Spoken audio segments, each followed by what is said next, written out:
ஆரம்பிக்கலாங்களா?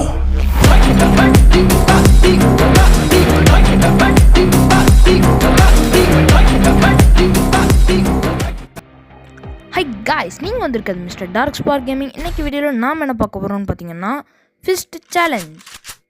நான் போன வீடியோலேயே சொல்லியிருப்பேன், கண்டிப்பாக நம்ம வந்து ஃபிஸ்ட் சேலஞ்ச் போடுவோன்னு. மோஸ்ட்லி ஃபிஸ்ட் சேலஞ்சுனாலே எல்லாருக்கும் தெரிஞ்சிருக்கும். ஒருவேளை தெரியாதவங்களுக்கு தான் இந்த இன்ட்ரோ.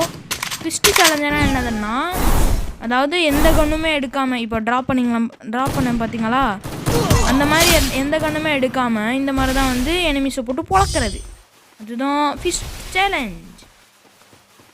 பட் க்ளோவாலே ஃப்ளாஷ் ஃப்ரீஸ் எல்லாமே போட்டுக்கலாம். ஆனால் வந்து இது லோன் அல்ஃபுன்றதுனால வந்து நான் வந்து ஃப்ளாஷ் ஃப்ரீஸ் எல்லாருமே வச்சுக்கிட்டேன். ஒருவேளை நீங்கள் ரூம் மேட்ச் போடுறீங்க அப்படின்னா வந்து கண்டிப்பாக க்ளோவால் தவிர வந்து எதுவுமே வச்சுக்கூடாது.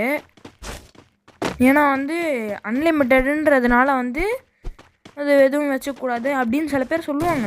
ஆக்சுவலி அதுதான் வந்து ரூம் மேட்சோட ரூல்ஸ். ஆனால் சில பேர் வந்து என்ன சொல்கிறது, ஃபன்னுக்காக விளையாடுவாங்க பார்த்தீங்களா, அந்த மாதிரியான பிளேயர்ஸ் வந்து கிரனேடு சேலஞ்சு அந்த மாதிரி பண்ணுவாங்க. எனக்கு ஏடபிள்யூஎம், அதாவது எனிமீஸ் வந்து ஏடபிள்யூஎம் வச்சுருக்கிறதுனால எனக்கு ரொம்ப ஈஸியாக இருக்குது. ஒரு வேளை வந்து வேறு ஏதாவது அழுத்தி பிடிக்கிற கண்ணாக இருந்துச்சுன்னா வந்து கண்டிப்பாக ஃபிஸ்ட் சேலஞ்ச் வந்து நடந்திருக்காது இந்நேரத்துக்கு. ஏன் சொல்கிறேன்னா வந்து எக்ஸாம்பிளுக்கு வந்து பைசானே எடுத்துக்கோங்களேன். பைசான் இல்லைனா MP5 இல்லைனா MP40 இந்த மாதிரியான கன் வச்சுருக்கும் போது வந்து அவனுங்கள்ட்ட போய்ட்டு நம்ம ஃபிஸ்ட் சேலஞ்சு போட்டோம்னு வச்சுக்கோங்களேன். இந்த மாதிரி M188 இந்த மாதிரியான கன் வச்சுருக்கும் போது வந்து ஃபிஸ்ட் சேலஞ்சு போடுறது வந்து ரொம்ப ரிஸ்க். பக்கத்தில் போனோன்னே இந்த மாதிரி தான். என்னடா இது மக்களே, உலக அதிசயம் எப்படின்ற மாதிரி இருக்குது மக்களே. எனக்கு இவனுங்கெல்லாம் என்ன பாட்டுங்களா இல்லைனா நிஜமாவே பிளேயர்ஸானே தெரியலங்க. ஏன்னா வந்து M188 வச்சுருக்கும் போது வந்து ஃபிஸ்ட் சேலஞ்சு போட்டு சாவடிக்கிறேன்னா வந்து பார்த்துக்கோங்க. அப்படின்னா நீங்கள் யாராவது இப்போ வந்து ஃபிஸ்ட் சேலஞ்சு போட போகிறீங்க அப்படின்னா வந்து நீங்கள் கண்டிப்பாக வந்து கிளாப் பவர் எடுத்துக்கோங்க.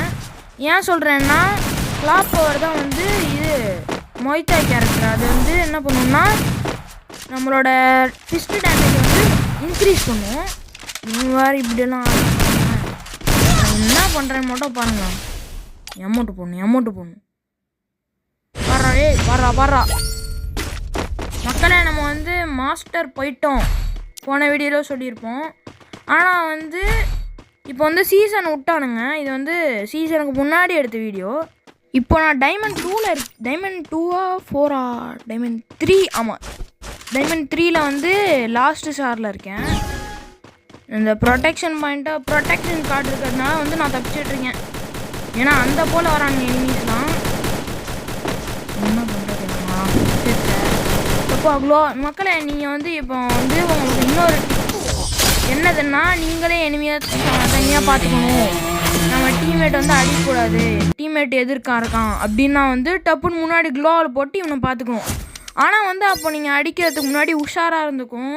ஏன் சொல்கிறேன்னா வந்து நீங்கள் வந்து டப்புன்னு க்ளோவில் போட்டோன்னா அவனோட கான்சன்ட்ரேஷன் ஃபுல்லாக அவங்க மேலே தான் இருக்கும். அதனால் வந்து ஈஸியாக அவங்கள வந்து முடிச்சிடலாம் அவன். அதுக்காக தான் என்ன பண்ணணுன்னா, க்ளோவால் போட்ட உடனே வந்து கன் எடுத்துடணும் கையில். ஒரு வேளை நீங்கள் ஃபிஸ்ட்டு இந்த மாதிரி வந்து ஃபிஸ்ட்டு சேலஞ்சு போடுறீங்கன்னா வந்து கையில் ஃபிஸ்ட்டு எடுத்துக்கிட்டு உடனே பக்கத்தில் போயிட்டு ஃபிஸ்ட்டு போட ஆரம்பிச்சிடும்.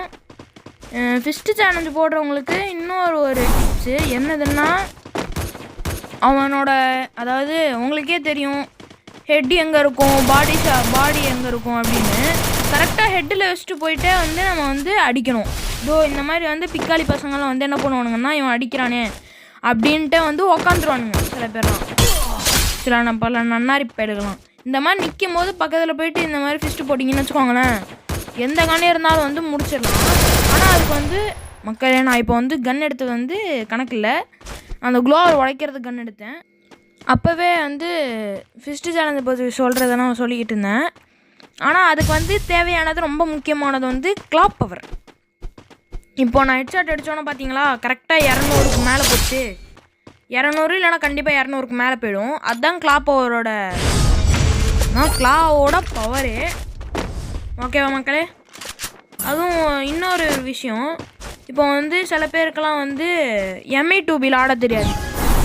அந்த மாதிரி விளையாட தெரியாதவங்களுக்குலாம் வந்து கண்டிப்பாக வந்து ஒரு டிப்ஸு என்னதுன்னா, இந்த பார்த்தீங்களா, இந்த எமோட்டு போடுறதோ, இந்த எமோட் போடுறதுக்கு அந்த எமோஜி மாதிரி ஒன்று இருக்குல்ல, சிரிக்கிற எமோஜி, அதுவோ இல்லைனா வந்து இந்த பெட்டுக்கு எமோட் போடுறதோ, பெட்டை கூப்பிடு, இந்த மாதிரியான ஏதாவது ஒரு பட்டன் எடுத்து நடுவில் வச்சுக்கோங்க.